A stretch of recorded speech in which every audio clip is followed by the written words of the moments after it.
Hindi siya pwede sa Dati yung ayuda. Sabi niya, Nagpunta ako 2,000 doon, lang. kumuha ka ng ginastos. 2,000. Nakulaps ako. Oo. Tapos, ang ginastos ko, 60,000. Kumuha ng 2,000, natalo ng 60,000. Ang laki pa na ano.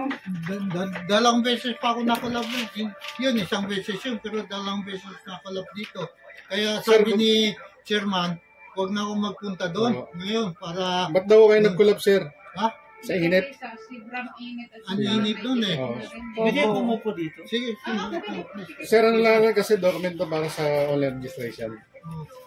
Dapat nga ako, kaya gusto ko pumunta, kaya nga kaninang umaga, si Mrs. yung nagpunta. Opo. Gusto ko pumunta doon para ma-update hindi ba yung senior? Ako. Eh, problema nga, Baka mag-collapse na Ay, naman natatakot kayo. ako eh. Opo. Tama yun. Stay dyan tayo sa cellphone mo. Kasi nung nakaraan daw po, kumubra siya ng ayuda, nagpunta siya sa barangay. oo, Then, nag-collapse po siya. So, ilang araw po kayo na hospital, sir? mga 4 na araw yata o 1 linggo yun. Ayan. Sa Metro Hospital dito, Sangkay, Oh, ang ginamit nga yung ambil. programa po to ni Pangulong Bongbong Marcos. Oo, maganda yun. So, ano pong mensahe niyo kay Pangulong Bongbong Marcos? Thank you very much, Presidente. Thank you. Ay, kay Ma'am Mara po. Si Ma'am Mara Tamandong, siya po yung kabalikat ni Pangulong Bongbong Marcos para abutin po kayo rito ng online registration. Mensahe po para po kay Miss Mara Tamandong. Oh, thank you rin. Thank you very much. Si Ma'am Mara. Sayang no, hindi ka nakapunta, hindi mo siya nakita. Sir, Apo. Maratang mundo, very thank you pag-bisita dito. Ayan. Ano pangalan niyo po? Jose Yao. Ayun, si Sir Jose Yao. Hindi, okay lang po yun. So, okay na yung cellphone niya? Ayan. Okay, so yan, no. Kain na yung sopo mo? Opo. Hawa kami ID mo. Ito sila, ngiti ka, ha? Dito Hawa ka, kami ID mo, ha? ID mo ganyan, yan. I-register mo. Tingin ka sa kanila dito. Ayan, tingin dito. Tawa. Okay na. Ano pa? Pwede na. May ano na po, yung sa cellphone niya, kapori kayo na lang po magpa-online. Papaliwanag niya. Ano pong sakit ni tatay? PWD po. Ilan taon na siya? Pero may maintenance yan. Basulat Sa high blood lang. Ang paro pangalan ng nanay. yung Nanay. nanay niya. Ang paro. Complete. Ayan na. May middle name po siya. Wala po. Saan po ang province?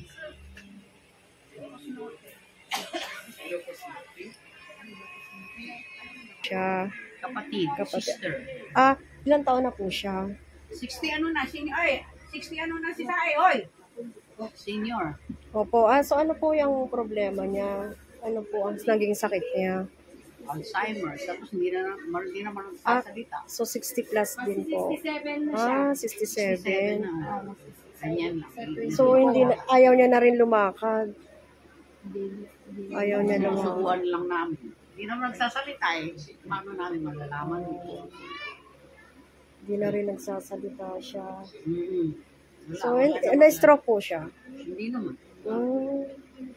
Biglang ganyan. Bata pa po siya, no? 67 lang. Buti may cake na ngayon. So, ayan po, ano namin siya, online registration namin siya. Kasi medyo, na si nanay, ayaw na raw lumakad, no? Yan. Yung sa'yo na lang po ang paggawa ng mabilis na pumayang na. Kaya okay na. Kamay niya. Para Yan si mag-top na. treasurer sa dito. Ayan. Ito siya yung anak. Nasa kwarto pa yung bedridden. Actually, malaki naman yung business nyo. Malaki yung kinikita nyo sa business. Pero, Ngayon, medyo hirap na. Kasi dati, medyo bata pa, medyo hindi pa may edad. Ngayon, medyo wala na. Mahina na ngayon. So, Dapat nga, retired na ako, pero wala eh. wala kayong mapagpapasahan ng ano. Yung ano, wala ba kayong anak na tagapagmana ng negosyo niya, sir? Mayroon siya sabi, ayaw niya dito eh. Ay, Ano, sir, Oh. ano po yung birthplace mo? Saan po kayo? Gubat Sorsogon. Sorsogon. Taga-Sorsogon pala Gubat, yung town, Gubat, hmm. Sorsogon. Hindi ba 1945. ginubatan? Hindi, Gubat. Ginubatan, Albayan. Ayaw po. Oh, kami sa Sorsogon eh. Opo. Sir, ilang taon na ho kayo sa ganitong negosyo niyo, sir? Mga 40 years na. Ano po yung... Yung mga plywood lang dala ko. Oo, yan yung mga ano, yun lang. sa labas ang negosyo. So, sir, bali kayo, di ba, birin nyo, isa kayong negosyante, kinukulang pa kayo sa pang maintenance, ano? Yun daw. Ha? Catholic ba o ano? O Catholic. Catholic. Ano ho? Yung nga po, di ba, yung pera nyo, halos napupunta rin sa maintenance. Kulang pa. Nakakahiya magbanggit eh. Oo, minsan. Kasi dati mayroon. Pero ngayon kasi may na rin yung negosyo ko. Oho. Nawawala na. Kasi matanda na ako eh. Dati, halimbawa, mga 50 years lang ako o 40 plus o 60 pa. Okay pa. Mabilis. Eh ngayon, line of 80 pa eh. Oho. Sir, ano po may papayo niya sa mga bata pa lang na nagninegosyo? Para paghandaan po yung sa pagkatandaan po nila. Kailangan masipag sila at saka magtipid sila so na halimbawa makikita sila, magtipid sila para at least pag medyo katulad ko nangyari na medyo mahina na, hindi na, kahit gusto mo pero hindi na kaya ng katawan mo, para at least mayroon ka naiipon, mayroon ka magagastos. Oo, ganyan.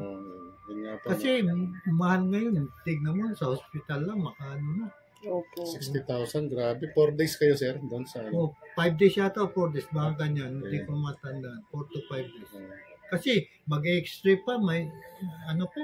Mga laboratory. Laboratories by MRI o ano-ano pa yan eh. Opo. Ang daming gastos doon eh. Mahal pa naman sa hospital, hindi ba? Sa private hospital. Opo. Siyempre, nadudun ka eh. Kaya ganun eh. Kaya... Hindi niya nagamit, sir, yung PhilHealth niya, sir. Mayroon. Nabawas na yun ha? Tsaka yung senior citizen discount. Oo, mayroon din. Okay. Pero mahal pa rin. Mahal pa rin kasi nga Mahal ano, pa rin. private eh. Kaya Ayun. So, ganun talaga So, sir. yun po yung advice ni sir sa mga negosyante. Oo, siyempre mayroon tayo po. Sabi daw, tayo pa nagkukon. Sierra Madre. Sierra Sierra MB Madre. Sierra Madre. Yung MB Sierra Madre. Oh. So si sir talagang... Sasabihin na tayo daw nag-i-imbit sa kanila o ano? Oho. Mali eh. Dapat. Kawawa yung mga Philippine Coast Guard natin, sir. Inaharas ng mga... Oo, yun. Kaso nga raw sir, may usapan nga ng gentleman's agreement yung China, tsaka si ano raw, Ayun. Duterte. Yun, ewan ko ha. Kasi yun ang... Di ba? Kung Manggulo. tao tayo, hindi na natin alam yung kung anong pinag-usapan Kaya ng nga. gobyerno.